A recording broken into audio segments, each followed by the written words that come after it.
Hello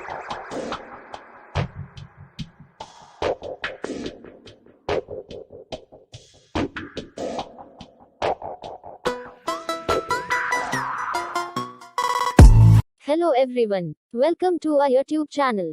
My View My channel, in association of Teaching Point. Like, subscribe, comment. Visit our website www.teachingpoint.org.in. भाई section B का ही question हम discuss कर रहे हैं। जे mains 2023 जनवरी attempt first shift 24 जनवरी 2023 का question है। Question number 26। Uracil is a base present in RNA with the following structure. Percentage of nitrogen in uracil is. तो भाई यहाँ पे देखो, क्वेश्चन में आपको एक एडवांटेज है कि इसमें स्ट्रक्चर दे दिया यूरेसिल का, अदरवाइज ये क्वेश्चन होता नहीं आपसे। ठीक है, मैक्सिमम स्टूडेंट नहीं कर पाते क्योंकि स्ट्रक्चर में दिक्कत आती है। तो हम क्या कर रहे हैं, इसको इलेबोरेट कर लेते हैं। मेमोरी बेस्ड क्वेश्चन होता है स्ट्रक्चर का, बट अब इन्होंने स्ट्रक्चर दे दिया तो क्वेश्चन बहुत आसान हो गया।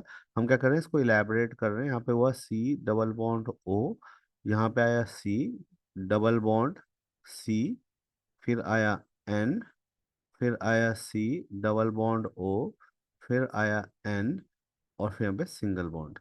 यहाँ पर भी एच है, यहाँ पर भी एच है, यहाँ पर भी एच है, यहाँ पर भी एच है। तो अगर हम फॉर्मूले को देखें तो फॉर्मूले में तीन चार सी है, ठीक है ना। C4, हाइड्रोजन कितने हैं, चार, N2, और ऑक्सीजन कितने हैं, दो हैं, तो O2। तो ये हमारे पास फॉर्मूला आ गया किसका, दैट इज यूरेसिल का। सबसे पहले हम क्या करेंगे, इसका मोलर मास कैलकुलेट करेंगे। जब हम इसका मोलर मास कैलकुलेट करेंगे तो मोलर मास में क्या आ रहा होगा, देखिए। कार्बन का एटॉमिक मास कितना होता है, 12 × 4। हाइड्रोजन का 1 × 4। और आपका नाइट्रोजन का जो एटॉमिक मास होता है वो होता है 14 × 2। ऑक्सीजन का 16 × 2। तो वैल्यू आएगी 12 × 4 = 48 +4 +28 +32। तो अगर हम इसको ऐड करें, 48, 28, 32, 4, तो वैल्यू कितनी आएगी, 2। यहाँ पे कितना आएगा,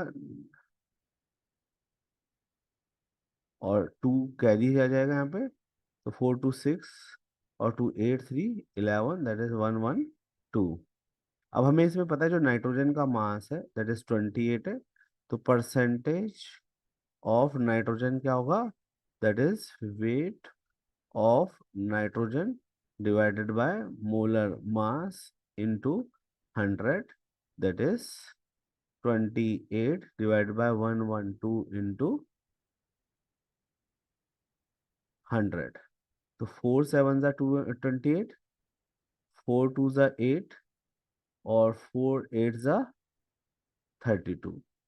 तो वैल्यू आ गई 1/4, डिवाइड करेंगे तो कितनी आएगी, 25%। तो इसका जो आंसर रहेगा वो कितना आएगा, 25% आंसर रहेगा। Is that point clear.